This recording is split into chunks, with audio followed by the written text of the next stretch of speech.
Hello बच्चों, कैसे हो आप लोग। तो आज हम लेक्चर 2 स्टार्ट करते हैं।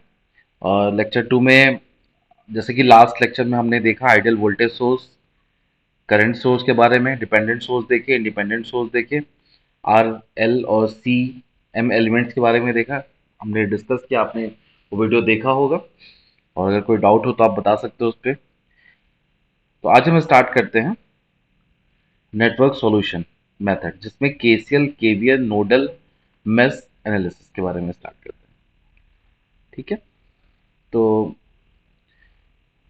इससे पहले मैं एक छोटी सी चीज बताना चाहता हूँ आपको।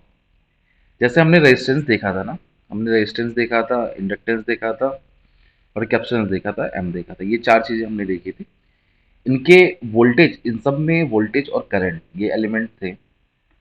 वोल्टेज और करंट के बीच में कुछ रिलेशन होता है। मतलब वोल्टेज जो होता है वो फंक्शन ऑफ करंट होता है। इसमें भी ऐसा होता है, इसमें भी ऐसा होता है, इसमें भी, तीनों में, चारों में ऐसा होता है।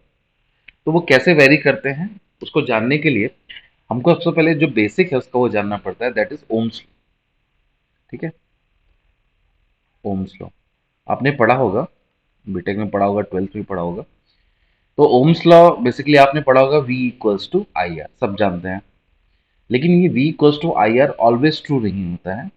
जो इसका मेन होता है, मेन फंक्शन जो होता है, J equals to sigma E होता है। J current density, E electric field और सिग्मा जो होता है वो कंडक्टिविटी होता है। इसको ही जब आप डिराइव करते हो तो आप यहाँ से यहाँ पहुँचते हो। जैसे कंडक्टिविटी जो है वो, सॉरी, ये आपका जो करंट डेंसिटी है उसको क्या लिखोगे आप, आई बाई ए लिखते हो। ठीक है। इसको क्या लिखते हो, वन अपॉन रो लिखते हो। ई क्या है, वी बाई एल लिखते हो। तो इसी को I equals to rho, basically आप इधर ट्रांसफर कर दो तो I into rho L by A equals to V हो जाता है। मतलब ये थोड़ा सा अगर आपको पता हो कि इलेक्ट्रिक फील्ड को हम क्या लिख सकते हैं, ये जो होता है वी बाई एल होता है, voltage divide by length. Conductivity का उल्टा होता है रेजिस्टिविटी। कंडक्टिविटी जैसे होती है उसके इनवर्स प्रोपोर्शनल होता है रेजिस्टिविटी। तो वन अपॉन रो हम लिखते हैं। और कल हमने फॉर्मूला देखा था कि रो एल बाई ए क्या होता है, आर होता है। तो आई इंटू आर, यही था वोल्टेज, यही ओम्स लॉ होता है। तो ओम्स लॉ कहीं आप जैसे कभी कुछ साइंटिफिक से बात करोगे या फिर कभी फिजिक्स वालों से बात करोगे तो आपको पता चलेगा कि ओम्स लॉ ऐसा होता है। लेकिन जब भी इलेक्ट्रिकल इंजीनियर से आप बात करो तो V equals to I R कहता है, क्योंकि उसके केस में क्या होता है ना, ये लेंथ रो ये सब कांस्टेंट होता है। तो उसके लिए ये सफिशिएंट होता है, क्योंकि आपको जब भी सर्किट दिया रहता है, एक रेजिस्टेंस दिया रहता है, उसमें रो एल के बारे में बात नहीं की जाती। बल्कि जब फिजिक्स में आप जाते हो तो कोई रेजिस्टेंस फिक्स नहीं होता। हो सकता है कि कोई एयर है या फिर कोई यहाँ पे ऐसा एयर है इन दोनों के बीच में, इसका कुछ रेजिस्टेंस हो, या फिर कोई लिक्विड है यहाँ पे तो इसका भी कुछ रेजिस्टेंस हो। फिजिक्स में इस तरह के रेजिस्टेंस पाए जाते हैं ना, बोला जाता है। तो वहां पे हो जाए। बट इलेक्ट्रिकल इंजीनियरिंग में आप एक रेजिस्टेंस, एक लंप रेजिस्टेंस होता है जिसकी आर से आप डिनोट करके आपको सर्किट सॉल्व करना होता है। ठीक है। तो आपके लिए इतना काफी है, ये V equals to I R आपके लिए रखना है। J equal to sigma E भी होता है, ऐसा नहीं है कि वो नहीं होता है। तो ओम्स लॉ बेसिक था ये। और इसमें और भी चीजें होती हैं कि टेम्परेचर कांस्टेंट होता है, मतलब इन्वायरमेंटल कंडीशन कांस्टेंट होना चाहिए। वो बहुत सारी चीजें होती है, वो डेफिनेशन में जाना, ओम्स लॉ ये आप कहीं से भी देख सकते हो, कोई भी यूट्यूब वीडियो से आप देख लो, कहीं से ऑनलाइन पढ़ लो। लेकिन वो गेट से कोई रिलेशन उसका नहीं है। ऐसा गेट में इसका कुछ बहुत पूछा जाए इसमें कभी नहीं होता है। आपको सर्किट कैसे सॉल्व करना है, गेट के क्वेश्चन कैसे सॉल्व करना है, हमारा ये मेन टारगेट है इसमें। तो हम इसमें डिटेल में कुछ नहीं जाते हैं। V equals to I R आपको बिल्कुल ध्यान रखना है। ठीक है। तो एक रेजिस्टेंस जिसमें कोई करंट अगर आई फ्लो कर रही है तो इसके क्रॉस वोल्टेज आएगा, वो वोल्टेज क्या होगा, वी आई है। अच्छा, इसमें वी जो है ना, एक पोलैरिटी होल्ड करता है। वो प्लस इधर भी हो सकता है या ऐसे भी होल्ड कर सकता है, दोनों हो सकता है। लेकिन जब किसी रेजिस्टेंस की हम बात करते हैं, किसी रेजिस्टेंस में बात करते हैं, तो ये एक रेजिस्टेंस में जिस डायरेक्शन में करंट इंटर करता है, ये डायरेक्शन में करंट का एंट्रिंग डायरेक्शन है। जिधर डायरेक्शन में इंटर करता है तो ये प्लस और ये माइनस लेते हैं और ये वी होता है। और इसी वी की वैल्यू जो होती है आई इंटू आर होती है। तो ये बिल्कुल ध्यान रखिएगा कि जिस डायरेक्शन में करंट इंटर करता है वो पॉजिटिव होता है, उसके अपोजिट माइनस होता है। तो ये पोलैरिटी और करंट का डायरेक्शन ऐसे आपको डिसाइड करना है। कभी कभी कॉम्प्लेक्स सर्किट होगा तो उसमें आपको ये बहुत हेल्प करता है। तो ड्रॉप बेसिकली रेजिस्टेंस में ड्रॉप होता है, तो वही ड्रॉप आपका वी आ गया, वी इक्वल्स टू आई। ठीक है। अगर हम इसी तरह से इंडक्टेंस की बात करें, एक इंडक्टर है, इसमें कोई करंट अगर आई फ्लो कर रहा है और इसके क्रॉस कुछ वोल्टेज आता है, ये प्लस और ये माइनस वी आता है, तो आप यहां पे लिखते हो v equals to L D I by D T, मतलब उस करंट का differentiation into inductance. Self inductance हमने कल देखा था, तो self inductance into D I by D T आप करते हो, मतलब करंट का differentiation with respect to time. Similarly अगर यहाँ पे ये बहुत अभी ध्यान से समझने वाली बात है, अगर ये केस ऐसा है, इंडक्टेंस और इसमें करंट आई एंटर कर रही है और ये इसका एल है, ये माइनस और ये प्लस, अगर कुछ ऐसा है तो ऑब्वियस है इसकी वैल्यू कितनी हो जाएगी, कैसे लिखेंगे इसको, v equals to minus L D I by D T. ठीक है, ऐसी करंट ऐसा वोल्टेज दिया हुआ तो उसके बीच में कुछ ऐसा रिलेशन।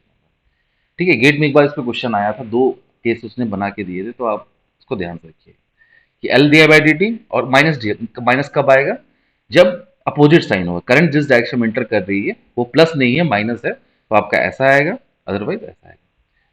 इसी तरीके से कैपेसिटेंस में भी होता है। कैपेसिटेंस में क्या है, अगर कैपेसिटेंस है और इसमें करंट है आई, इसके क्रॉस वोल्टेज है वी और इसकी वैल्यू है सी। ठीक है, तो यहाँ पे इसका रिलेशन होता है current I equals to C D capacitor voltage divide by D T. C capacitance value और इसके क्रॉस जो वोल्टेज है उसका डिफरेंशिएशन करना है। सिमिलरली जैसे इंडक्टेंस में हमने किया वैसे इसमें भी आप करिए। करंट अभी इंटर कर रही है और ये माइनस है, ये प्लस है, अभी प्लस टर्मिनल में इंटर कर रही थी तो आपका ये आया। अभी करंट जो है प्लस टर्मिनल से निकल रही है, तो उस केस में क्या हो जाएगा, I equals to minus C d v by D T. ठीक है, तो ये एकदम ध्यान रहेगी आपको, दो चीजें एकदम डिफरेंस। इसमें क्यों होता है, कैसे होता है, वो अभी हम नहीं जाते हैं, उतना टाइम नहीं रखते हैं। हम आगे इस चीज को करेंगे कि मतलब डायरेक्ट आप क्वेश्चन पे जाएंगे तो आपको ज्यादा क्लैरिटी आएगी। इसमें अभी इतना जान के रखिए कि प्लस में इंटर करता है तो ये, माइनस में इंटर किया तो ये। ठीक है, तो कैप्शन देख लिया। तो नेटवर्क सॉल्यूशन में अब जाते हैं। तो जैसा कि ओम्स लॉ से ही बना हुआ है, सबसे पहला आता है KVL, Kirchhoff voltage law. Kirchhoff voltage law में क्या होता है भाई, किरचॉफ वोल्टेज लॉ में ये कहा जाता है कि अगर आपके पास कोई क्लोज सर्किट है, क्लोज सर्किट है जिसमें रेजिस्टेंस, कोई भी ऐसा क्लोज सर्किट, जैसे मान लो एक सर्किट आपके पास है इस तरीके से जिसमें एलिमेंट लगे हैं ऐसा, इसमें कुछ वोल्टेज सोर्स है, ठीक है, ऐसा ये है, और इसमें कुछ एक और वोल्टेज सोर्स लगा है मान लो इस तरीके से, ये मान लो V1 है, ये R है, ये R1 ले लो, ये R2, ये L इंडक्टेंस है ना, इंडक्टेंस ले लो L, ये R2 ले लो, ये V2 ले लो, ये R3 ले लो। अब अगर आपको इसमें केवीएल लगाना है, केवीएल का मतलब क्या होता है, सबसे पहले, सबसे पहली स्टेप आप क्या करिए कि choose a close path, choose a close path. Close path का मतलब क्या है कि जहां से आप स्टार्ट कर रहे हो वहीं पे आके खत्म हो जाए। जैसा कि आप यहां से स्टार्ट कर रहे हो, तो यहां से अगर आपने स्टार्ट किया तो ये पूरा पाथ आप ले सकते हो, ये पूरा क्लोज पाथ हो गया। ठीक है, जहां से आपने स्टार्ट किया वहीं पे आके खत्म हो गया। या फिर आप ये पाथ ले सकते हो, यहाँ से स्टार्ट किया, ये लंबा वाला पाथ आप ले सकते हो। तो इसमें दो तरह के पाथ हुए, एक इधर ये वाला, ये वाला। एक पाथ ये भी हो सकता है, ये वाला पाथ, ये वाला रेजिस्टेंस, ये जो R3 R2 और L और V2 लगे हुए हैं, तो कोई भी आप पाथ ले सकते हो, राइट। तो क्लोज पाथ आपको लेना है। ठीक है, दूसरी चीज में क्या करनी है कि आपको सारे एलिमेंट के क्रॉस वोल्टेज निकालना है। Find voltage cross each element. तो जैसे कि अभी एक एग्जांपल लेते हैं कि हमने ये पाथ ले लिया, मान लो ये पाथ ले लिया हमने, ठीक है, ये पाथ लिया। अब इसमें वो केवीएल लगाना है, तो आप क्या लिखोगे, सबसे पहले मैं यहां से शुरू करूं, तो ध्यान रहे कि लास्ट वाले टर्मिनल की पोलैरिटी आप लिखोगे। जैसे कि अगर ये क्लोज पाथ है, मान लिया इसमें करंट आई फ्लो कर रहा है, आई मतलब आई कुछ करंट इसमें फ्लो कर रहा है, जैसे इसको मैं हटा दूं एक बार,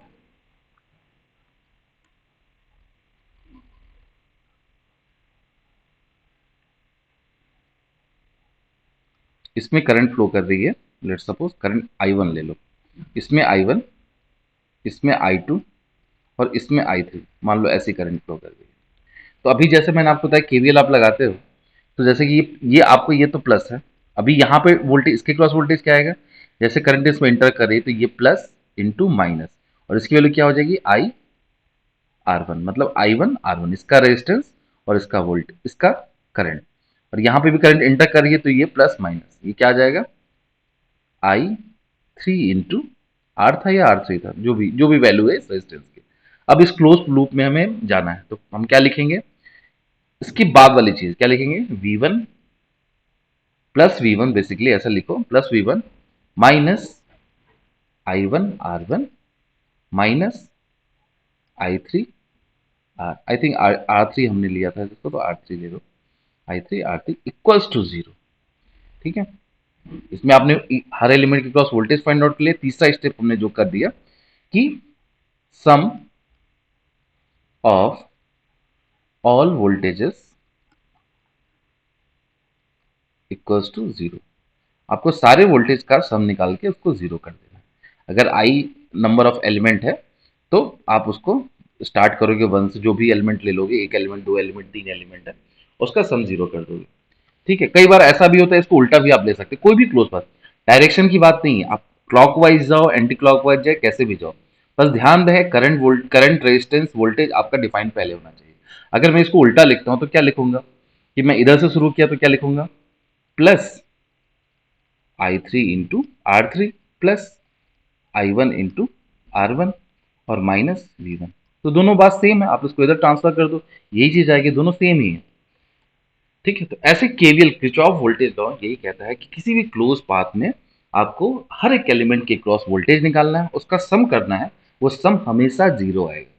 ठीक है, अगर जैसे मैं जस्ट एग्जांपल के लिए, अगर बाहर वाले लूप में, ये जो बाहर का लूप है इसका, ये वाला, ये जो लूप है, ये भी एक लूप बन रहा है, इसमें अगर केवीएल लगाता हूं तो पहला केस तो आपने ये देखा, दूसरे केस में अगर मैं केवीएल लगा रहा हूं, क्या लिखूंगा, V1 पॉजिटिव माइनस, दूसरा एलिमेंट देखो ये आया R1, I1 इंटू R1, तीसरा एलिमेंट ये इंडक्टेंस, अब देखो ये करंट इसमें इंटर कर रही है, करंट इंटर कर रही है, तो आप क्या लिखोगे, ये प्लस और ये माइनस आपके ऊपर है, जो लेना हो आप ले सकते हो, प्लस माइनस होगा तो माइनस LD, इसका करंट, ये करंट कौन सा है, dI2/dt माइनस, अब ये I2 इसमें भी फ्लो कर रही है तो ये प्लस और ये माइनस, तो आप लिखोगे माइनस R2 इंटू I2, और ये प्लस एंड माइनस V2 का, तो माइनस V2।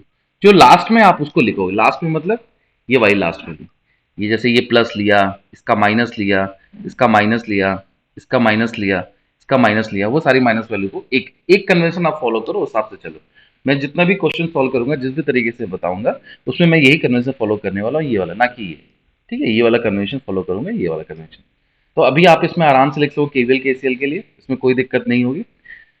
ठीक है, जैसे कि जस्ट मैं एक और केस आपको बताता हूँ, अगर कैपेसिटेंस आ गया तो कैपेसिटेंस में कैसे लिखोगे, कैपेसिटेंस में कैसे लिखोगे, जैसे मतलब एक जस्ट मैं लिख सॉल्व कर रहा हूँ, अगर ये वोल्टेज हुआ, एक जस्ट एग्जांपल ले रहा हूँ, मान लो एक रेजिस्टेंस ले लेते हैं, एक इंडक्टेंस ले लेते हैं और एक कैपेसिटेंस ले लेते हैं। ठीक है, ऐसा ले लिया। ठीक है, इसकी वोल्टेज ये V है, ये R है, और इसमें L, और ये C।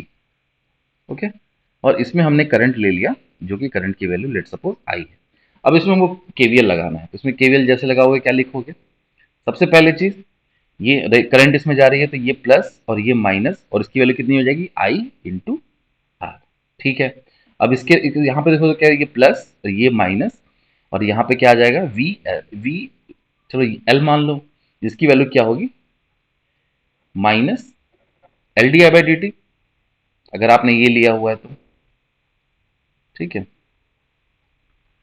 LdI/dt, तो वो हम लिख देंगे जब इक्वेशन लिखेंगे तो। अब यही करंट इधर भी इंटर कर रही है, अब ये करंट जब एंटर कर रही है तो ये प्लस और ये माइनस, तो इसके क्रॉस वोल्टेज क्या होता है, I इक्वल्स टू, हम लिखते थे ना, C dV/dt, ऐसा लिखते थे, I equals to C dV/dt। लेकिन अगर आपको वोल्टेज निकालना है तो आप क्या लिखोगे, यहाँ से I/C कर दो और dt कर दो, और यहाँ dV कर दो, और दोनों साइड इंटीग्रेट कर दो। तो आप क्या लिखोगे इसको, I by C D T integration of DV का वोल्टेज वी आ जाएगा। तो इस तरह का आप इक्वेशन लिखोगे। अब इसका हम इक्वेशन पूरी तरह से लिखते हैं। तो एक तो वोल्टेज वी हो गया, दूसरे कलर से लेते हैं, एक वोल्टेज वी प्लस के हिसाब से माइनस, बाद वाली चीज हम साइन लिखते हैं और आई इंटू आर लिख लेते हैं, फिर माइनस वी एल और माइनस वी सी, जीरो। ये माइनस इसका भी लिख लिया, इसका माइनस लिख लिया। ओके, अब v तो ठीक है, v minus I into R, ये भी सही है। अब vl को क्या लिखते हो, l D I by D T, और vc को minus integration of I by C D T equal to zero. तो अब ये मत सोचो इसको सॉल्व कैसे करेंगे, ये तो बड़ी चीज लग रही है, सेकंड ऑर्डर फंक्शन कुछ बनेगा नहीं। अभी आपको ये समझना है कि केवीएल केसीएल कैसे सॉल्व करना है। जब पावर इलेक्ट्रॉनिक्स पढ़ोगे तो ये कुछ भी नहीं है, ये केवल लाप्लास का फेर है, लाप्लास आप निकाल लोगे, चीज आराम से हो जाएगी। ठीक है, बस आपको ये समझ में आना चाहिए कोई भी वोल्टेज के क्रॉस, कोई भी एलिमेंट के क्रॉस कैसे हमको केवीएल लगाना है। ठीक है, आई होप ये क्लियर हुआ होगा। नाउ सेकंड पॉइंट देखते हैं, KCL. KCL Kirchhoff current law.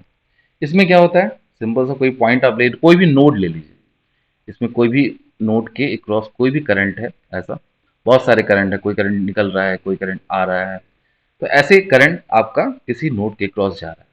तो इसको I1 ले लिया,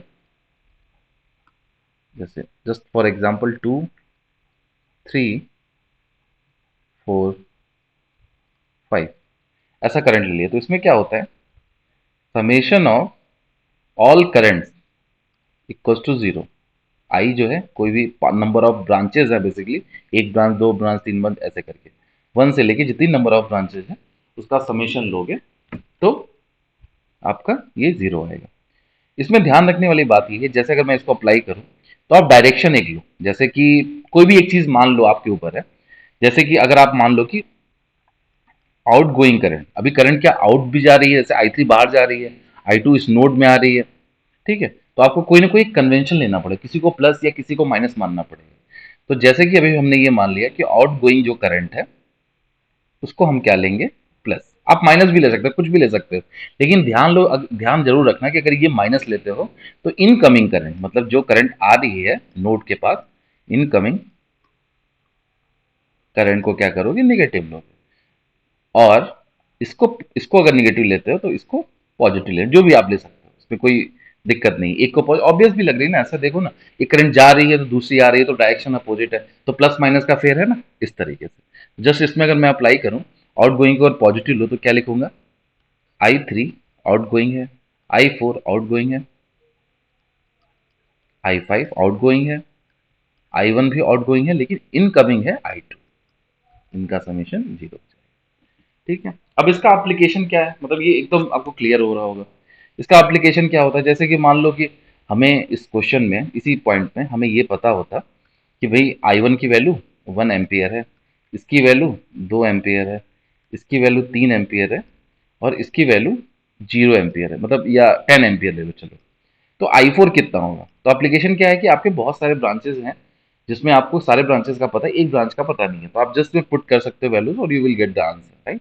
जैसे यहाँ पे अगर मैं लिखूँ I3 हमें 3 आ जाएगा, और I4 नहीं पता है तो I4 ले लो, प्लस I5 10 है, प्लस I1 कितनी है, I1 है 1, और I2 आपने मैग्नीट्यूड दिया हुआ, डायरेक्शन आपने बना दिया और ये बना दिया। तो इसका मतलब क्या हो गया, इसको आप -2 लोगे, इक्वल टू जीरो कर दो। इसको सॉल्व कर लो, 10 14 12 है ना, तो I4 कितना आ गया, -12, है ना। ठीक है, इस तरीके से आ जाएगा। एक चीज आप जरूर ध्यान रखना, कई बार क्या होता है, जैसे केवीएल या केसी में कभी भी वोल्टेज जब मेंशन होता है, जैसे यहाँ पे करंट है, अब इस करंट की वैल्यू जो मैंने दी है, हो सकता है इसकी वैल्यू को मैं ऐसा लिख देता, ये ब्रांच में ऐसा बनाता कि करंट तो इंटर कर रही है, लेकिन I2 की वैल्यू जो है वो -2 एम्पियर है। इसका मतलब क्या है, इस पूरी चीज का मतलब ये है कि I2 जो है, I2 है, करंट इंटर नहीं कर रही है, एक्चुअल में वो करंट बाहर निकल रही है, जो कि I2 है, जिसकी वैल्यू 2 एम्पियर है। डायरेक्शन आप अपोजिट करोगे वो प्लस माइनस हो जाएगा, एकदम ये चीज बैठ रही होगी आपको। करंट अगर आपका कहीं भी ऐसा लिखा हुआ है कि I2 है और माइनस है और करंट डायरेक्शन भी दिया हुआ है, इसका मतलब ये है कि यहाँ पे करंट जो भी डायरेक्शन आपको मेंशन है उसके अपोजिट करंट है। मैग्नीट्यूड और डायरेक्शन दो चीज रहेगी करंट के लिए। ठीक है, केसीएल केवीएल, ये होप आई होप कि ये क्लियर हुआ होगा आपको। ठीक है, ये बेसिक आपने पहले भी थोड़ा पढ़ा होगा इसका। ओके, अब सबसे ज्यादा जो यूज आता है वो आता है नोडल। सबसे ज्यादा कोई भी क्वेश्चन आप सॉल्व करोगे नोडल से आप सॉल्व करोगे। नोडल है क्या, क्या चीज करता है, उसको देखते हैं। अगेन एक एग्जांपल उठाते हैं, उसी से देखते हैं। एग्जांपल के लिए कोई एक सर्किट ले लेते हैं, जैसे एक रेजिस्टेंस, इंडक्ट रेजिस्टेंस, वोल्टेज, और मैं यहाँ पे करंट सोर्स ले लेता हूँ। मान लो ऐसा एक सिंपल सा सर्किट लेते हैं, एक करंट सोर्स, फिर यहाँ पे एक रेजिस्टेंस ले लेता हूँ। ठीक है, मान लो ऐसा सिंपल सर्किट। अब आपके पास कोई भी सर्किट ऐसे दिया होगा, ठीक है, जिसमें वैल्यू होगी, सपोज मान लो कि ये 10 वोल्ट होगी, ये मान लो 1 ओम, ये 2 एम्पियर ले लो, और ये 2 ओम ले लो। ठीक है, ऐसा आपने कोई एक सर्किट मान लिया। अब इस सर्किट में सबसे पहली चीज क्या करोगे कि take one reference point. Reference point, reference point का मतलब क्या है, जिसको आप बोलते हो ग्राउंड। ग्राउंड एक कहीं पे लेना पड़े, कहीं भी आप ग्राउंड ले सकते हो। जैसे कि मैं यहाँ पे इसको यहाँ पे ग्राउंड लेता हूँ, सपोज यहाँ पे ग्राउंड लिया। ग्राउंड का मतलब क्या होता है, 0 वोल्टेज। नॉर्मली ग्राउंड का मतलब क्या होता है, 0 वोल्टेज। अब नोडल क्या कहता है कि सपोज ये एक पॉइंट है जहां पे आपको नोडल लगाना है, तो आप सबसे पहले उस पॉइंट का वोल्टेज वी ए मान लीजिए, या वी कुछ भी मान लीजिए, वी मान लीजिए, वी ए मान लीजिए, जैसे भी। ठीक है, एंड दूसरा पॉइंट लिखिए, consider the unknown unknown voltage node. Unknown voltage node मतलब वी ए, जो आपका ये वी ए है वो अननोन वोल्टेज नोड है, is highest potential. Highest potential मतलब आपको ये जस्ट मानना है कि ये सबसे हाई पोटेंशियल, जितने भी 10 वोल्ट से भी ज्यादा है, 100 वोल्ट से भी ज्यादा है, जो भी वोल्टेजेस लगे हैं, ये सबसे हाइयर वोल्टेज। तो हाइयर वोल्टेज आपने मान लिया, ये चीज कर ली। अब आप क्या करो, यहाँ की इस पॉइंट से केसीएल लगाओ। ठीक है, apply KCL eight node A. Node A actually इसी को ए मान लिया, ये नोड ए है, उसका पोटेंशियल वी है। ठीक है, अब यहाँ पे जब केसीएल लगाओगे, सबसे पहली चीज इसमें 3 करंट है। आप इस करंट, जब ये वोल्टेज सबसे हाई है, इसका मतलब करंट इधर जाएगी, क्योंकि जो देखो कभी भी क्या होता है, कोई वोल्टेज हाई पोटेंशियल से करंट जो होती है वो हाई पोटेंशियल से लो पोटेंशियल की तरफ फ्लो करती है। अगर ये लो पोटेंशियल है, हाई पोटेंशियल वाला, तो करंट हमेशा इससे निकलेगी। यहाँ देखो 2 एम्पियर से ये भी करंट ऐसे निकलेगी, और ये करंट ऐसे निकलेगी। आप इन तीनों करंट की वैल्यूज को सॉल्व कर लेना है, और आपका आंसर आएगा। तो जैसे कि मान लो इस नोडल को लगाना है, तो आप ऐसा लिखो, जैसे इस ब्रांच के लिए तो क्या लिखोगे, वी ए माइनस ये जो भी इसके क्रॉस, मतलब इसमें जितनी करंट जा रही है, करंट कितनी जाएगी, we A minus 0 divide by 2। We A minus 0 divide by 2, इतनी करंट जा रही है, राइट। दूसरी करंट की बात करूं तो क्या है, plus plus 2 ampere. Plus 2 ampere क्यों, क्योंकि ये करंट वोल्टेज हाई है, आपने करंट इसमें जो भी निकलेगी वो आउटवर्ड ही जाएगी, और 2 एम्पियर जो करंट सोर्स इससे कनेक्टेड है वो भी इसी डायरेक्शन में, इसलिए 2 एम्पियर। अगर ये अपोजिट होता तो -2 ले लेते, राइट, मतलब -2 एम्पियर लेते। अब यहाँ पे देखो इसमें कितनी करंट होगी, अब इस ब्रांच की बात करें, ये वाली ब्रांच, तो यहाँ पे बच्चों को बहुत कंफ्यूजन होता है कैसे करना है। तो जैसे कि यहाँ पे ध्यान से देखो कि मैं इसको थोड़ा अलग से बना रहा, ये एक रेजिस्टेंस है, अलग से बनाना तो अलग पेन भी ले लूँ। ठीक है, अलग कलर से। एक पोटेंशियल है इस तरीके से। अब इस पॉइंट की ये ग्राउंड कर दिया गया। अब सोचो ये पोटेंशियल जो वी ए है, और ये तुम्हारा है 1 ओम, और ये है 10 वोल्ट। इसमें कितनी करंट फ्लो करेगी, इसमें करंट फ्लो करेगी, आपको ये करंट की वैल्यू निकालनी है। यही करंट यहाँ पे लिखना है, प्लस के साथ यहाँ वही करंट लिख देनी है। अब इसमें कितनी करंट फ्लो कर रही है, अब इसमें जितनी भी करंट फ्लो करेगी वो रोक रहा है ये रेजिस्टेंस, और डिराइव कर रहा है ये वोल्टेज और ये वोल्टेज। तो क्या करो आप यहाँ पे, अब यहाँ से यहाँ का पोटेंशियल जो है, यहाँ से यहाँ का पोटेंशियल क्या है, वी ए, राइट। यहाँ से यहाँ का पोटेंशियल वी ए ही है, ग्राउंड के रिस्पेक्ट में ही है। तो आप यहाँ पे केवीएल फिर से लगा दो, केवीएल जो हमने अभी पढ़ा। तो आप क्या लिखोगे यहाँ पे कि भाई we A minus I into 1, ये करंट, और माइनस 10 इक्वल्स टू 0। आपने जस्ट केवीएल अप्लाई कर दिया, तो क्या होगा, V A minus 10 divide by 1 equals to I, ये करंट हो गया। ये करंट आई की वैल्यू आ गई जो आपने यहाँ पे निकाला। ये बात समझ में आई। मतलब आपका ये पोटेंशियल वी ए है और ये पोटेंशियल 0 है। तो आप ये सोचो कि इस रेजिस्टेंस के क्रॉस कितना वोल्टेज है, ऐसा भी सोच सकते हो इस रेजिस्टेंस के क्रॉस वोल्टेज कैसा है। तो इस रेजिस्टेंस के क्रॉस वोल्टेज यहाँ से वी ए आ रहा है और यहाँ से 10 आ रहा है। लेकिन ये सोचना गलत हो जाता है, समटाइम्स कुछ ऐसे क्वेश्चन बनते हैं जहां पे आपको सोचना गलत हो जाएगा।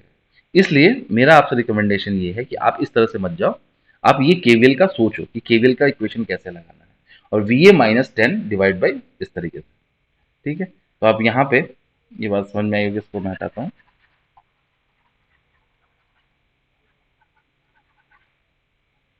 यहाँ पे आप क्या लिखोगे, जो भी पोटेंशियल है we A minus 10 divide by जो भी रेजिस्टेंस है 1 इक्वल्स टू 0। और यहां से जब सॉल्व करोगे you will get the value of V. अब ये सॉल्व तो तुम कर लोगे, बट ठीक है, जस्ट क्वेश्चन कंप्लीट करने के लिए आप कर सकते हो सॉल्व। 2 एम्पियर, ये 10 वोल्ट है, 10 माइनस 1, तो this will be minus 8 equals to 0। So 3 V A by 2 equals to 8। So V A equals to 16 by 3 volt. तो वी ए आपके पास ये वैल्यू मिल गई। अगर आपके पास ये वैल्यू आ गई 16/3, तो आप कुछ भी निकाल सकते हो। इसमें करंट कितना है, ये वोल्टेज 16/3 है और यहाँ पे 0 है, तो यहाँ पे करंट कितनी बन जाएगी, ये करंट की वैल्यू आ जाएगी 16/3 इंटू 2, मतलब डिवाइड बाई 2, राइट। तो 8/3 इधर एम्पियर में करंट चला जाएगी, 2 एम्पियर जा रही है, यहाँ पे भी करंट आप निकाल सकते हो। तो नोडल का जो मतलब मेन ये है कि आप किस तरीके से यहाँ पे वोल्टेज को और करंट को डिस्ट्रीब्यूट कर रहे हो, राइट। जब रेजिस्टेंस है तो कैसे डिस्ट्रीब्यूट कर रहे हो, और जो आपके पास वोल्टेज है कैसे। अब जैसे मैं एक और एग्जांपल जैसे इसी में लेता हूँ, इतना तो आपको ये सब क्लियर हुआ कि वोल्टेज लेना है। एक जस्ट मैं नोडल में एक और एग्जांपल देना चाहता हूँ। जैसे कि नोडल का एक एग्जांपल हम ये ले सकते हैं, लाइक चलो अगेन एक रेजिस्टेंस ले लेते हैं, एक यहाँ एक करंट सोर्स ले लेते हैं, एक यहाँ रेजिस्टेंस ले लेते हैं, यहाँ वोल्टेज ले लेते हैं, ओके। फिर यहाँ एक करंट सोर्स और यहाँ एक वोल्टेज जो कि इस तरीके से अपोजिट पोलैरिटी, ऐसा कुछ है। अभी देखो सारे हमने इंडिपेंडेंट सोर्स लिए होते हैं, ठीक है। अभी जस्ट मैं फिर से एक वैल्यू दे देता हूँ कि 1 ओम। वैल्यूज लेने से क्या होता है कि चीज़ें थोड़ी इजी हो जाती है, वरना हम वेरिएबल में घूमते रहेंगे। तो वैल्यूज लेना ज़्यादा अच्छा रहता है। वैल्यूज भी रैंडम ही ले रहा हूँ मैं। तो जस्ट मान लो कि ये 1 ओम है, ये भी 1 ओम ले लेते हैं और ये भी 1 ओम ले लेते हैं। अब इसको हम ले लेते हैं 2 वोल्ट, इसको ले लेते हैं 3 वोल्ट, और यहाँ से 1 एम्पियर करंट फ्लो कर रही है। अब आपको नोडल लगा के इस पॉइंट जो ए है इसकी वैल्यू बतानी। आप कर सकते हो ट्राई, वीडियो को पॉज करके एक बार ट्राई करो, वो भी आप कर सकते हो, ठीक है। आई होप आपने ट्राई किया होगा, बट मैं फिर से आपको यहाँ बताने की कोशिश करता हूँ। सबसे पहले जैसे कि मैंने कहा कि एक हमें रेफरेंस पॉइंट लेना पड़ेगा और उसको ग्राउंड मानना पड़ेगा। तो रेफरेंस पॉइंट हमने कौन सा लिया, नॉर्मली ऐसा ले, आप ऊपर को भी ले सकते, कहीं से भी रेफरेंस, यहाँ भी ले सकते, कहीं भी ले सकते हो, आपकी मर्जी, इसके बीच में भी ले सकते हो, आंसर हमेशा सही आएगा। बट अगेन आपके लिए कठिनाई हो जाएगी, तो आप ट्राई करो कि वो रेफरेंस पॉइंट लो जहाँ पे मैक्सिमम चीजें कनेक्ट हो, कोई जंक्शन बन रहा, वो आप रेफरेंस पॉइंट, ठीक है। रेफरेंस पॉइंट ये लिया, मतलब ये 0 वोल्ट, राइट। अब आपको लगाना है नोडल। तो नोडल लगाओगे तो आप देखो आप इसको हायर मानोगे, तो इससे जो करंट जा रही है, यहाँ से जो करंट जा रही है, आप मानोगे ये सब हायर, ठीक है। तो अब मैं जैसे इस ब्रांच में कितनी करंट जा रही है, जैसे मैं बोलूँ इसको ले लूँ I1, एक एक करके मैं आपको बताना चाहूंगा, I2 और I3, इन तीनों का समेशन ही तो करना है, ठीक है। जैसे मैं बोलूँ I1 plus I2 plus I3, यही आपको करना है, इक्वल टू 0 कर दो भाई, तुम्हारा आंसर आ जाएगा, नोडल लगा दिया आपने, ठीक है। अब I1 कैसे निकालोगे? I1 क्या है? तो आप देखो I1 आपने इस डायरेक्शन में माना है, आपने ये लिया हो कि I1 भाई ऐसा फ्लो कर रहा है, लेकिन इस सर्किट में देखो, इस वाले पाथ में 1 एम्पियर कुछ इस तरीके से फ्लो कर रहा है। 1 एम्पियर करंट सोर्स है। करंट सोर्स जब 1 एम्पियर का लगा हुआ है तो यहाँ इसका मतलब क्या होता है, जैसे कोई भी करंट सोर्स है ना, ये 1 एम्पियर है, इसका मतलब क्या है कि ये 1 एम्पियर कुछ भी हो जाए, ये यहाँ से 1 एम्पियर फ्लो कराता रहेगा, हमेशा 1 एम्पियर फ्लो कराएगा। इसका मतलब ये होता है उसके क्रॉस कितनी करंट फ्लो करेगी, हमेशा 1 एम्पियर या जो भी करंट सोर्स की वैल्यू होगी वो फ्लो करेगी। सिमिलरली ऐसे वोल्टेज सोर्स होता है, उसका मतलब क्या होता है कि इन दोनों टर्मिनल के बीच में हमेशा वोल्टेज वही होगा जो इस वोल्टेज की बैटरी की वैल्यू होगी। ठीक है, तो वोल्टेज सोर्स और करंट सोर्स का मतलब ये होता है, जैसा कि हमने फर्स्ट लेक्चर में देखा था। तो अब जैसे मान लो कि 1 एम्पियर करंट यहाँ से फ्लो कर रही है, तो ये करंट तो यहाँ से भी फ्लो कर रही है, यानी कि आप देखो I1 जो है वो कुछ और नहीं है, -1 है। ठीक है, इतनी बात क्लियर है, -1 ही है। तो I1 की वैल्यू तो आपको मिल गई। अब बात करते हैं I3 की। जैसा कि मैं बोला I3 के बारे में, तो I3 कैसा है, ये आपका VA पॉइंट है और यहाँ से रेजिस्टेंस है और एक वोल्टेज सोर्स ऐसा लगा है, और ये आपका ग्राउंड है जो कि 0 वोल्ट पे। अब ग्राउंड है और ये 3 वोल्ट है, तो इस रेजिस्टेंस के क्रॉस वोल्टेज कितना है? यहाँ से देखो, जीरो से ये जब ऐसा जा रहा है तो यहाँ पर वोल्टेज कितना है, यहाँ पे वोल्टेज कितना है देखो, या फिर आप केवीएल ही लगा दो। यहाँ से लगाओगे, ये वी हाइयर है तो वी हाइयर है मतलब क्या, ये प्लस हो गया, ये माइनस हो गया, हाइयर का मतलब ये हाइयर हुआ, तो ऐसा लिखेंगे ना। और इसमें करंट आपने लिया है इस तरीके से, जो कि वैल्यू है I3। बस आप केवीएल लगा दो, I V A minus I3 into 1 ampere 1 ohm minus, और ये माइनस नहीं, अभी प्लस आएगा, आगे वाला लेते हैं, प्लस 3 वोल्ट इक्वल्स टू 0। तो आप I3 की वैल्यू कितनी है? I3 is nothing but VA -3 divide by 1। ठीक है, तो I3 की वैल्यू आपको मिल गई। तो यहाँ से I1 मिल गया, यहाँ से I3 मिल गया। ये क्वेश्चन लेने का मेन मतलब ये था कि जब पोलैरिटी चेंज हो रही है तो आपको ये ध्यान रखना है किस तरीके से ये चीज हो रही है, राइट। अब तीसरा ये आता है, इसमें क्या है कि इसमें भी अभी VA है, आप फिर से ये रेजिस्टेंस लो, ये वोल्टेज लो, ये ग्राउंड है और ये VA है।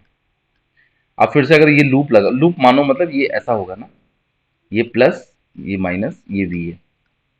लूप है नहीं, ये ओपन सर्किट वोल्टेज है। जैसे आपका मैं बोलूँ कि जैसे ये एक कोई टर्मिनल है जिसका वोल्टेज 10 वोल्ट है, इसका मतलब क्या होता है, इसका मतलब ये है कि 10 वोल्ट किसी ग्राउंड के रिस्पेक्ट में होता है, किसी ग्राउंड के, यानी कि आप यहाँ पे क्या कर सकते हो, एक 10 वोल्ट की बैटरी भी लगा सकते हो, मान सकते हो।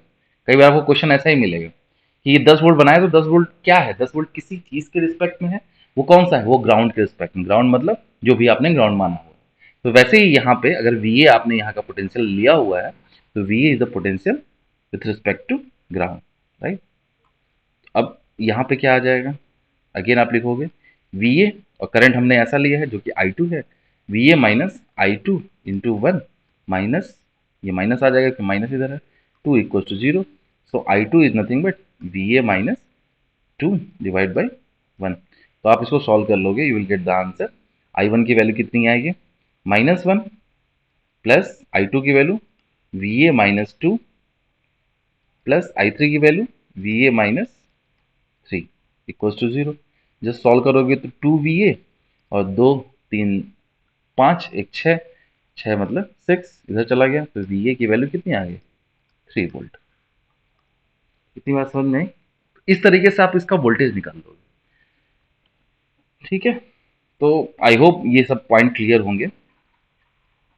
तो आपको किस तरह से वोल्टेज करंट निकालना है, नोडल एक बहुत इंपॉर्टेंट चीज़ है। नोडल आपको कई बार यूज पड़ेगा, और वो कई बार जैसे आपको आगे जब हम थ्योरम पढ़ेंगे, थेवेनिन थ्योरम और ये सब, तो उसमें क्या होगा कि नोडल अगर आपको अच्छे से चलाने आता है तो आप अच्छे से निकाल लोगे। अब जैसे मैं इसमें क्रॉस वेरीफाई आपसे एक बार करूँ कि जैसे कि अभी ये ठीक है, ये करंट आपने माना था, ये सब मान के आपने करंट वर्ट निकाला था, जो भी है इसको भी आपने एज्यूम किया था। अब ये 3 वोल्ट आ गया, मतलब यहाँ पे ये वोल्टेज जो है 3 वोल्ट है। तो अगर आपसे पूछा जाए कि भाई इस ब्रांच में कितनी करंट है, इस ब्रांच की करंट की वैल्यू क्या है, तो आप क्या बोलोगे, इस ब्रांच में ये 0 है। तो अच्छा एक चीज और, मतलब जैसे थोड़ा सा आप अगर इस चीज में प्रो हो जाते हो तो आपको और अच्छे तरीके से सॉल्व कर सकते हो। बट ऐसा सोचो कि हमेशा कैसे ये चलना है, एक क्लोज पाथ में केवीएल लगा सकते हैं ना, जैसे कोई भी हमने देखा ना केवीएल के लिए हम क्या करते थे कि कोई भी क्लोज पाथ में हम जाते थे और हम जितना वोल्टेज का समेशन होता था वो बोलते थे कि वोल्टेज समेशन क्या है, जीरो, राइट। तो जैसे कि ये जीरो है तो यहाँ से कोई वोल्टेज ड्रॉप नहीं हो रहा है। जस्ट मैं एक शॉर्टकट ट्रिक बताने चाह रहा हूँ, कुछ लोगों को समझ में आएगा, शायद कुछ लोगों को ऊपर से जाएगा, कोई परेशान होने की बात नहीं है, लेकिन थोड़ा समझने की कोशिश करना है। ये आपको इसकी जो विजुअलिटी है, जो आपको समझ में आने का तरीका है, वो और बेटर हो सकता है। जस्ट एक बार ट्राई करते हैं। ठीक है, जैसे ये 0 वोल्ट है, ये वायर है, कोई भी ड्रॉप नहीं, कोई भी ड्रॉप नहीं, कोई भी ड्रॉप नहीं। यहाँ -3 आया, -3 आया ना, तो जीरो में -3 जब ऐड होगा तो यहाँ कितना बन जाएगा, -3 वोल्ट। अच्छा अच्छा, ये करंट अभी यहाँ पे करंट कितनी फ्लो करी, वो हमने अभी देखा था कि I2 की वैल्यू कितनी लिखा लेते हमने। I2 वैल्यू लिखी थी ऐसे ना, VA प्लस 3/1। तो I2 की वैल्यू कितनी आ गई थी, VA की वैल्यू 3 प्लस 3/1 देगी 6, यानी कि 6 एम्पियर तो ऐसे फ्लो कर रहा था। +6 आया, मतलब करंट हमने ऐसे ली थी और करंट ऐसे ही फ्लो कर रही है और प्लस की वैल्यू है तो 6 आया, ये प्लस और ये -6 वोल्ट, राइट। तो अब देखो यहां से हम कैसे बढ़े, -3 पे पहुंचे, -3 के बाद ये +6 पे पहुंच गए। अब +6 पे पहुंचे तो इसका मतलब क्या हुआ कि ये -3 में +6 ऐड होगा तो यहाँ कितना वोल्टेज हो जाएगा, 3 वोल्ट। वेरीफाई हुआ ना, ये चीज वेरीफाई हुई। ये 3 वोल्ट हमने निकाला था और अभी हम जो कैलकुलेट करके पहुंचे वो भी 3 वोल्ट पहुंचे। अच्छा, अभी और आगे बढ़ो, इसमें ये 3 वोल्ट पे पहुंचा। अभी ये करंट कितना था, ये करंट हमने निकाला था आई थ्री की वैल्यू कितनी आई थी, VA -2/1, ये हमने निकाला था। तो VA-2, VA की वैल्यू कितनी आई, 3 - 2/1, that is 1 volt, 1 ampere current है ना, 1 एम्पियर। 1 एम्पियर का मतलब ये प्लस और ये -1 वोल्ट। तो अभी देखो, आपने यहाँ से 3 वोल्ट, यहाँ पे हम पहुंच गए, यहाँ से घूमते घूमते घूमते 3 वोल्ट पहुंच गए। 3 वोल्ट पहुंचे तो इसका मतलब हुआ कि अभी देखो, अब इसके आगे पहुंचे, अगर इस पॉइंट का पोटेंशियल मैं पूछूं तो कितना आएगा, 3 - 1, 1 चला गया ना, इस रेजिस्टेंस में खा गया, तो 3 में से 1 गया तो यहाँ 2 वोल्ट बचा। अच्छा, 2 वोल्ट बचा, अभी ये 2 है ना, ये भी माइनस है, ये प्लस, फिर से जीरो आ गया। इसका मतलब आपका सर्किट ओके, जीरो से शुरू किया, आप जीरो पे आगे खत्म हो गया। इसका मतलब circuit is very very okay, आपका जो भी आंसर है वो सब करेक्ट है। ओके, यहां तक एकदम बात समझ में आ रही होगी आपको, आई होप। ठीक है, अब आप इसको समझ पा रहे होगे, मुझे ऐसा लगता है कि क्लियर हुआ होगा। ओके, तो केवीएल और केसीएल का जो हेल्प करके जो नोडल सॉल्व करना है ना, वो एक अलग लेवल पे ले जाता है। तो नोडल आपको बहुत हेल्प करता है। उसके बाद आता है नोडल के बाद मेस मेस एनालिसिस। तो नोडल हमने देखा, मेस एनालिसिस लास्ट है, ये मेस एनालिसिस देखते हैं। मेस एनालिसिस बहुत कम यूज होता है, प्रैक्टिकली बहुत कम है, वो केवीएल केसीएल का ही पार्ट होता है। तो जस्ट इसको मैं बोलूं मेस एनालिसिस, नोडल बहुत अच्छे से समझना है। मेश एनालिसिस बेसिकली वहां पे यूज होता है जब आप ग्राफ थ्योरी यूज करते हैं। ग्राफ थ्योरी में जब आपको सर्किट में एक मैट्रिक्स के फॉर्म में लेना लेना पड़ता है, incident matrix, cut off matrix, ये होते हैं ना, तो वो अभी गेट के सिलेबस में भी नहीं है, लेकिन वहां पे इसका बहुत एप्लीकेशन आता है। मेश एनालिसिस में क्या होता है, जैसे कि अभी अभी फिर से क्या होता है, कोई सर्किट लेके ही समझाया है, तो क्या आपको थोड़ा क्लियर समझ में है। एक बेसिक सा सर्किट लेते हैं, रेजिस्टेंस, रेजिस्टेंस एक वोल्टेज, ठीक है। तो इसमें अब मेश एनालिसिस आप जब करते होते, R1 R2, यहाँ पे यही ले लेते हैं R3, ये V1 ले लेते हैं, V2 लेते हैं। इसमें कोई ग्राउंड वाउंड कुछ नहीं मानना होता है, इसमें आपको करंट माननी पड़ती है। जैसे कि दो क्लोज लूप दिख रहे हैं, ये ऐसा एक पाथ और एक पाथ ये, तो आप क्या करो, इसमें एक लूप मान लो और इसमें मान लो करंट I1 और इसमें करंट मान लो करंट I2। डायरेक्शन आप ले सकते हो, जो भी डायरेक्शन आपको लेना है, ठीक है। दोनों में सेम डायरेक्शन आप लोगे, जब भी लोगे, अगर एंटी क्लॉकवाइज ले तो एंटी क्लॉकवाइज, क्लॉकवाइज क्लॉकवाइज, जो भी आप ले सकते हो। अब क्या करता है भाई, आपने लूप 1 लिया, इसको बोला लूप 1, ठीक है। लूप वन में क्या है, करंट फ्लो कर रही है, आपको क्या करना है कि इसके क्रॉस जितने भी एलिमेंट है उसके क्रॉस वोल्टेज निकालना है और उसका समेशन जीरो कर देना है, जो कि हम केवीएल में करते हैं, मतलब केवीएल लगाना है बेसिकली। बट एक कंडीशन आपको दिमाग में बिल्कुल रखनी है कि अगर आप लूप वन लगा रहे हो तो आपको क्या मानना है कि I1 इज द हाईएस्ट जो भी करंट है, ऐसा हाईएस्ट इसके भी नहीं, ऐसा लिखें, I1 is the highest. Highest का मतलब क्या है, highest then what, you I2 हो सकता है कि इसमें ऐसा कोई ब्रांच हो नीचे का, और इधर इधर भी कोई ब्रांच हो, मान लो ऐसी कोई ब्रांच है, ठीक है, ऐसा कोई ब्रांच है, यहाँ एक रेजिस्टेंस ऐसा करके कोई ब्रांच है, जो ये V3 है, तो यहाँ पे I3 है। ठीक है, ऐसा ऐसा मान लो कोई ब्रांच है, तो उसमें क्या है कि I1 I2 I3 सब मिला के सबसे ज्यादा जो करंट होगी वो I1 की होगी जब आप लूप वन में केवीएल लगा रहे हो। मैं रिपीट करता हूँ, जब भी लूप वन में आप केवीएल लगाओगे तो I1 की वैल्यू, जो भी करंट लूप फ्लो कर रही है उसमें I1 की वैल्यू को हाईएस्ट मानोगे, मतलब I2 I3 से हाईएस्ट है। इतनी बात समझ में आ गई। अब मैं इसके लिए केवीएल लिखता हूँ, तो क्या लिखूंगा, V1 माइनस, अब करंट ऐसे जा रही है तो माइनस I1 इंटू R1। अब इसमें ध्यान दो, इसमें जो करंट फ्लो कर रही है वो I1 ऐसे फ्लो कर रही है और साथ में I2 भी ऐसे फ्लो कर रही है ना, इस तरीके से I2 जा रही है।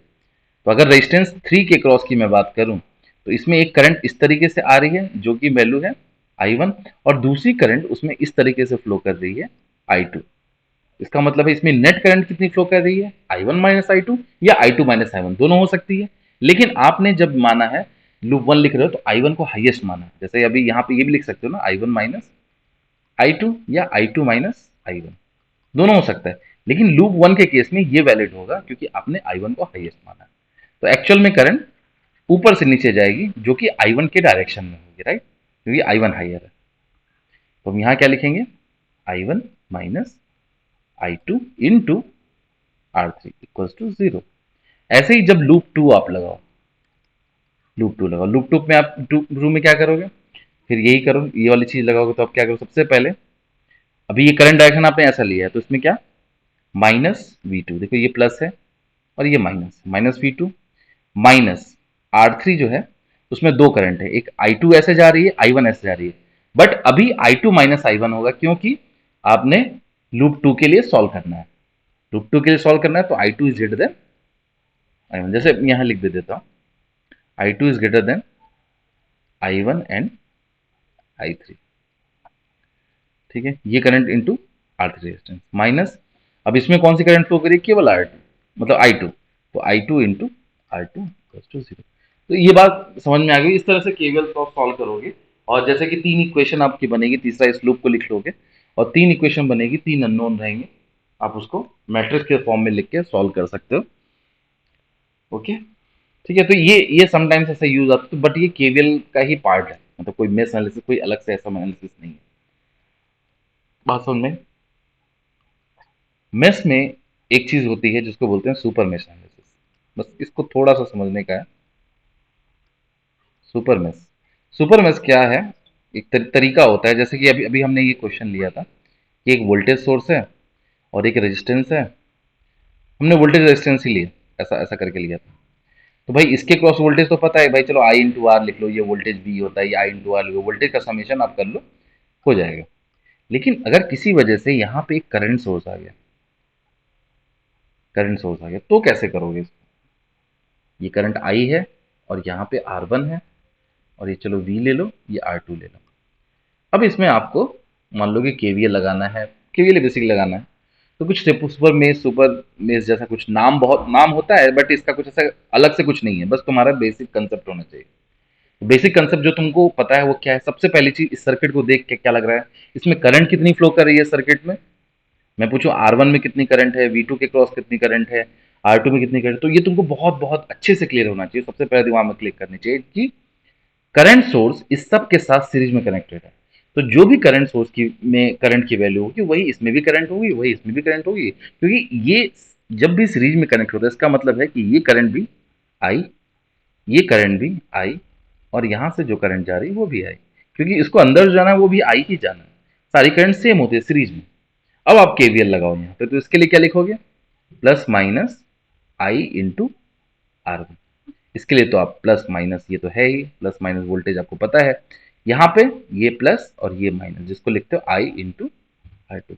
अब इसके क्रॉस क्या वोल्टेज लोगे, पता नहीं ना हमें वोल्टेज क्या होगी इसके क्रॉस, तो हम क्या करते हैं, इसके क्रॉस वोल्टेज मान लेते हैं, कोई भी डायरेक्शन आपके ऊपर है, ऐसा मानो V, या कुछ उल्टा इसका मान लो, इसको प्लस मान लो, इसको माइनस, कुछ भी मान लो, कुछ V मान के चलना पड़े, क्योंकि V हमने ऑलरेडी लिए तो V करंट सोर्स का हम VC ले लेंगे, VCS ले लेंगे, चलो VCS ले लेंगे, वोल्टेज अक्रॉस करंट सोर्स, ये हमको मानना पड़ेगा VCS। अब इसमें जब केवीएल आप लगाते हो या मेस की बात करें, मेस में होगा, 2-3 सर्किट होंगे तो मेस हो जाएगा। ये करंट अब ऐसे लेनी पड़ेगी। तो आप क्या लिखते हो कि minus I into R one minus V minus I into R two और minus V C S equals to zero. ये माइनस, ये माइनस, ये माइनस और ये माइनस, तीनों का समेशन जीरो। इस तरीके से आपको सॉल्व करना है। अब चूंकि देखो, अगर जस्ट मैं एक एग्जांपल आपको जिसी में कुछ वैल्यूज दे दूं, जैसे R one equals to R two equals to 1 ohm ले लो चलो, और V इक्वल्स टू 1 वोल्ट ले लो, 1 वोल्ट ले लो, और I equals to let suppose 2 ampere ले लो। तो आपको इस रेजिस्टेंस, इस जो करंट सोर्स है उसके क्रॉस वैल्यू मिल जाएगी कि नहीं? बिल्कुल मिल जाएगी, कि आर वन आर टू जैसे आप सॉल्व करो तो ये क्या आ जाएगा, two 2 ampere into one minus 1 into 2 that is 2 minus VCS equals to 0। so VCS equals to कितना आ गया, 2 2 4 1 5, और इधर गया तो ये -5। तो इसका मतलब क्या है कि आपने जो वोल्टेज माना था इसके क्रॉस, ये प्लस माना था और ये माइनस माना था। इस पोलैरिटी के हिसाब से जो इसकी वैल्यू है वो -5 है। इसका मतलब कि एक्चुअल क्या होगा, एक्चुअल इसका मतलब ये हुआ कि ये प्लस है और ये माइनस। जब आप इसको इंक्लूड करोगे तो इस तरीके का आएगा, लेकिन जब प्लस माइनस कर दोगे तो ये 5 वोल्ट है। जब इस पोलैरिटी से जाओगे तो इसके क्रॉस वोल्टेज ऐसा है। तो सुपर मेश नथिंग बट इतने ही है, जैसा आप समझो कि इस तरीके से हम इसको सॉल्व कर सकते हैं, कुछ और इसमें नहीं। ठीक है, तो सुपर मेश और हमारा ये जो भी सॉल्यूशंस हैं इसको हमने देख लिया, और इसको हम सॉल्व कर सकते हैं, राइट।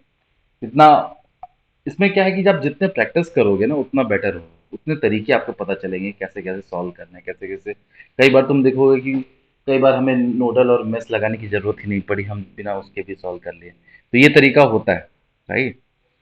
तो उसको आप थोड़ा देखो और समझो। ठीक है, आई होप ये चीज़ें सारी क्लियर हुई होंगी। बाकी इसके बाद नेटवर्क थ्योरम है, लेकिन नेटवर्क थ्योरम जाने से पहले मैं प्रॉब्लम सॉल्व कराना चाहता हूँ आप लोग को। तो अभी हम प्रैक्टिस सेशन के लिए जाएंगे, प्रैक्टिस करेंगे कुछ क्वेश्चंस के लिए। तो मैं कुछ क्वेश्चंस पहले आपको सॉल्व करके बताऊंगा कि मतलब कैसे सॉल्व करना है। कुछ क्वेश्चंस प्रीवियस ईयर्स के सॉल्व करने के तरीके समझाऊंगा, उसमें अगर आपको कोई डाउट आता है तो आप पूछ सकते हो बिल्कुल। कि हालांकि मैंने वो क्वेश्चंस लिए हुए हैं, बट अभी टाइम हो चुका है, तो आई थिंक मैं अभी नहीं सॉल्व करता हूँ। मैं नेक्स्ट टाइम इसको सॉल्व करता हूँ नेक्स्ट वीडियो में। ठीक है, इस वीडियो को बहुत लंबा नहीं रखते हैं, ये 2 वीडियोस बने हैं जो आपको बस थोड़ा थोड़ा बहुत डिटेल में आपको नहीं बताएगा। डिटेल में बहुत जानना है तो बहुत सारी यूट्यूब पे बहुत अच्छे अच्छे वीडियोस बने हुए हैं, डिटेल में आप जानो। लेकिन मेरा मेन एजेंडा है कि 5 मंथ जो कुछ नहीं समझा है, कुछ नहीं किया है, थोड़ा बहुत बजट पढ़ा हुआ, उसकी प्रैक्टिस हो, और उसको वो कॉन्फिडेंस गेन हो, क्वेश्चन को करे। ठीक है, तो इसीलिए 2 लेक्चर मुश्किल से हमें लगता है कि अभी 1 घंटे ही हुए हैं, और 1 घंटे के बाद हम क्वेश्चन पे स्विच कर सकते हैं। अगर आप जितना पढ़े हो उससे क्वेश्चन पे स्विच करेंगे और वहां से सीखेंगे, अपने कंसेप्ट को बताएंगे, बनाएंगे और। ठीक है, चलो फिर मिलते हैं प्रैक्टिस सेशन में नेक्स्ट टाइम, या फिर पहले मैं क्वेश्चंस कराऊंगा, क्वेश्चन करा के कुछ आपको डाल दूंगा। ठीक है, उसके बाद हम प्रैक्टिस में लाइव आएंगे या जैसे भी कर सकते हैं। ओके, चलो फिर मिलते हैं। Okay, bye bye.